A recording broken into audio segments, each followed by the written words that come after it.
जगनू कश्ती के गिर्द झिलमिलाने लगे। अरीबा उन्हें हैरत से देखती रही। उसके चेहरे पर सुनहरी रोशनी नाचने लगी। अचानक पानी का बहाव तेज हो गया, पत्थर उभरने लगे, कश्ती हिलने लगी। अरीबा ने दोनों हाथों से कश्ती के किनारे को थाम लिया। उसकी आंखों में खौफ और होशियारी का इम्तिजाज था। आखिरी लम्हे में दोनों कश्ती से छलांग लगाकर बाहर निकल आए। कश्ती एक बड़े पत्थर से टकराकर टूट गई। पानी की छपाक से वो दोनों भीग गए, लेकिन दोनों की हंसी गूंजने लगी। जिंदगी का शुक्र और खतरे के बाद की राहत। करीब ही एक गार में आग जलाकर वो अपने कपड़े सुखा रहे थे। अरीबा ने अपनी चादर निचोड़ी और उसे धीमी आंच के करीब टांग दिया। भाप आसमान की तरफ उठने लगी। मुसाफिर ने उसे दरिया के पत्थरों से बना एक हार दिया। अरीबा ने उसे आंखों में नमी के साथ कबूल किया और उसे अपनी मां के लॉकेट के साथ पहन लिया। रात को उसने ख्वाब देखा, एक रोशनियों से चमकता दरख्त जिसके नीचे उसकी मां खड़ी थी। मां ने कहा, सच का इंतखाब करो, चाहे वो तकलीफ दे हो। वो चौंक कर जाग गई। आग बुझ चुकी थी, सर्द हवा चल रही थी, लेकिन ख्वाब की बात जैसे अब भी फिजा में गूंज रही थी। सुबह वो मुसाफिर के साथ एक पहाड़ी चढ़ रही थी। एक लम्हे को वो फिसल गई, लेकिन मुसाफिर ने उसका हाथ थाम लिया। एक खामोश एतबार का लम्हा। पहाड़ी की चोटी पर पहुंचकर उनकी नजरें दूर एक किले पर जा ठहरी। आधा गिरा हुआ, धुंध में लिपटा हुआ किला जैसे राजों से भरा हो। अरीबा की आंखों में चमक थी, एक गैर मुतजलजिल इरादा। एक झोंका आया और उसके कदमों में एक पत्थर पर वही निशान उभरा जो उस तोमार पर था।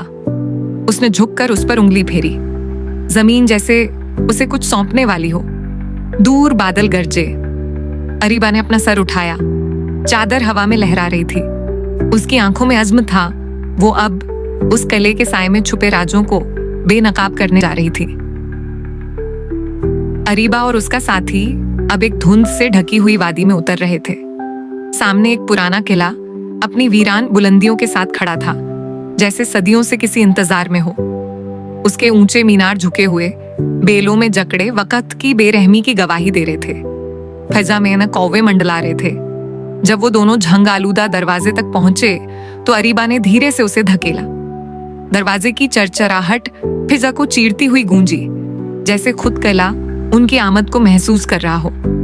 अंदर का सहन झाड़ियों और कांटेदार गुलाबों से भरा हुआ था। अरीबा ने कदम फूंक फूंक कर रखा। उसका दुपट्टा एक कांटे में उलझ गया। वो रुकी, नरमी से उसे आजाद किया और आगे बढ़ी। अचानक एक मध्यम सी चीख सुनाई दी, किसी लड़की की जो मदद के लिए पुकार रही थी। अरीबा और मुसाफिर ने एक दूसरे की तरफ देखा और दौड़ पड़े।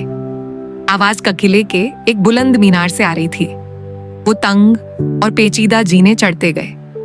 रास्ते में शीशे की पुरानी खिड़कियों से रोशनी की रंगीन किरणें धूल से अटे झीनों पर बिखरती जा रही थी। बिलाखिर वो एक छोटे कमरे तक पहुंचे। वहां एक कमजोर सी लड़की जंजीरों में जकड़ी बैठी थी। उसकी आंखें आंसुओं से तर थीं, लेकिन अरीबा को देखकर उनमें उम्मीद जाग उठी। अरीबा उसके सामने झुकी और अपने सुनहरी हेयरपिन की मदद से जंजीरें खोलने लगी। लड़की उसके गले लग गई, झार वो कतार रोती हुई। लेकिन जैसे ही वो पलटने लगे, साए हिलने लगे। एक लंबा स्याह लिबादा ओढ़े शख्स कमरे में दाखिल हुआ। उसके हाथ में चमकता हुआ अस्सी था और आवाज बर्फ जैसी सर्द, तुम्हें यहां नहीं आना चाहिए था। मुसाफिर ने लड़की को पीछे करके ढांप लिया, लेकिन अरीबा एक कदम आगे बढ़ी। उसका लॉकेट धीरे धीरे चमकने लगा, एक गर्म साकिन रोशनी के साथ। अंधेरा वजूद एक बार करने लगा, लेकिन अरीबा ने लॉकेट बुलंद किया। एक सुनहरी रोशनी का हिसार उनके गिर्द कायम हो गया। सिहर की लहर जैसे वापस पलट गई। रोशनी तेज हुई और स्याह लिबादे वाले का असली चेहरा सामने आया। वो एक गम से बोझल शख्स था, जिसे हसद और दुख ने बिगाड़ कर रख दिया था। अरीबा उसके करीब गई, नफरत से नहीं बल्कि हमदर्दी से।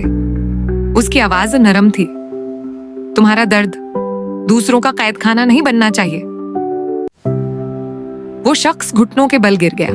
तारीकी जैसे उसके जिस्म से धुएं की मानिंद निकलने लगी। उसकी आवाज कांपती हुई थी, मैं खो गया था। उसी लम्हे किला हिलने लगा। दीवारों में दरारें पड़ गईं। अरीबा ने चीखकर कहा, हमें फौरन निकलना होगा। वो तेजी से झीने उतरे।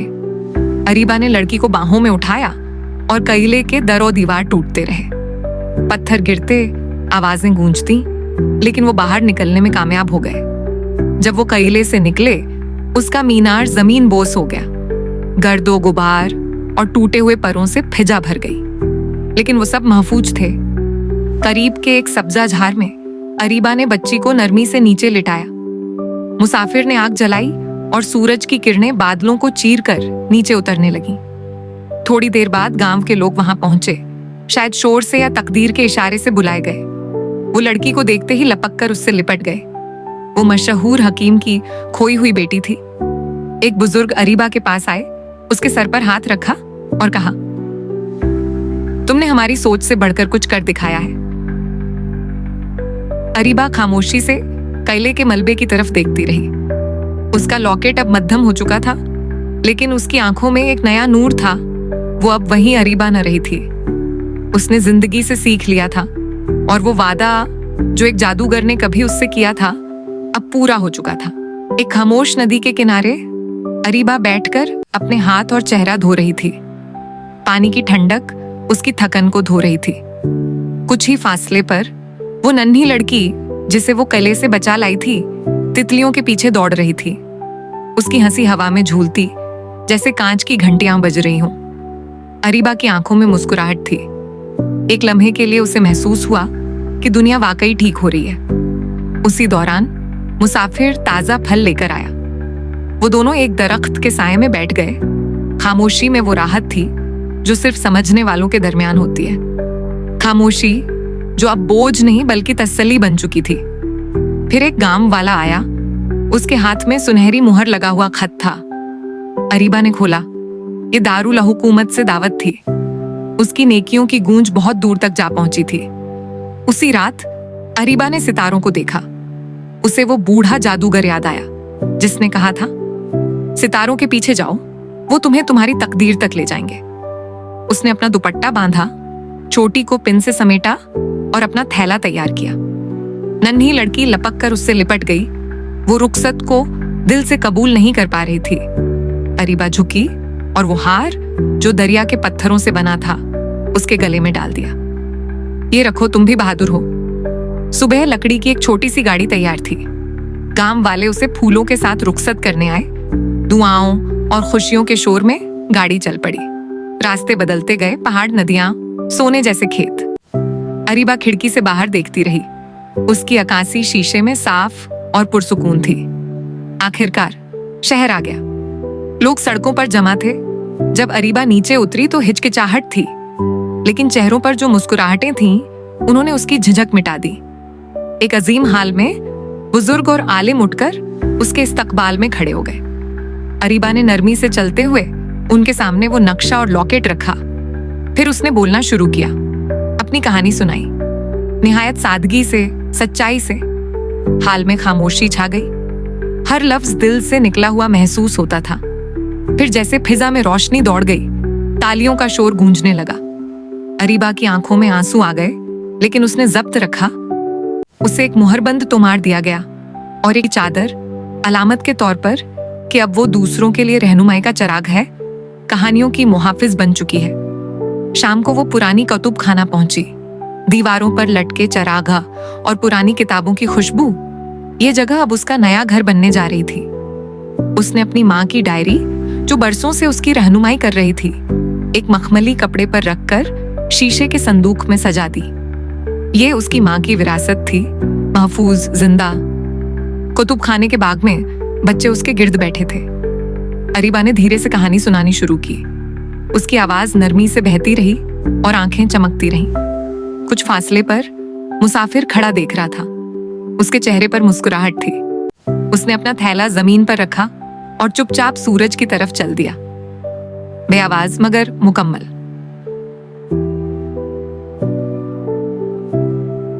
अरीबा एक दरख्त के नीचे बैठी थी। सब बच्चे कहानी सुनकर सो चुके थे। जगनू फैजा में झिलमिलाते रहे और वो खामोशी से आसमान की तरफ देखती रही, जैसे सितारों से कोई बात कर रही हो। और फिर उसका लॉकेट एक बार होले से चमकता है और बुझ जाता है। सफर मुकम्मल हो चुका था। रूह जाग चुकी थी। अरीबा तन्हा जंगल की सुनसान राहों पर चल रही थी। यकायक हल्की सी रोशनी जंगल के बीचों बीच जगमगाने लगी। उसी रोशनी में से वही बूढ़ा जादूगर नमूदार हुआ जिससे बरसों पहले अरीबा की मुलाकात हुई थी। मगर आज वो वैसा नहीं था। उसके बदन पर चमकता हुआ जादुई लिबास था, जैसे सितारे जमीन पर उतर आए हों। उसकी आंखों में रोशनी, चेहरे पर मुस्कुराहट और आवाज में गूंजती। वो अरीबा के करीब आया और कहा, ऐ दिल की नेक, दिल की सच्ची, तुम्हारी राहें आजमाइशों से भरपूर थीं, मगर तुमने कभी किसी के साथ नाइंसाफी न की। तुम्हारी नेकियां मुकम्मल हो चुकी। अब वक्त है कि तुम अपनी असल पहचान लौटाओ। जादूगर ने असा बुलंद किया। एकदम से हवा में चमक दौड़ गई। नरम सुनहरी रोशनी ने अरीबा को घेर लिया और पल भर में उसका सादा लिबास शाही जोड़े में बदल गया, सफेद, नीला और चांदी के सितारों से सजा हुआ। अब तुम शहजादी हो, जादूगर बोला। वापस जाओ। तुम्हारा महल, तुम्हारी सल्तनत तुम्हारी मुंतजिर है। वहां तुम्हारे इंसाफ, तुम्हारी रोशनी की जरूरत है। अरीबा की आंखों में नमी थी, मगर वो हल्की सी मुस्कुराई। दिल में शुक्र, चेहरे पर सुकून और कदम महल की जानिब बढ़ने लगे। सितारे आसमान पर और करीब आ गए थे, जैसे वो भी इस लम्हे के गवाह बनना चाहते हों।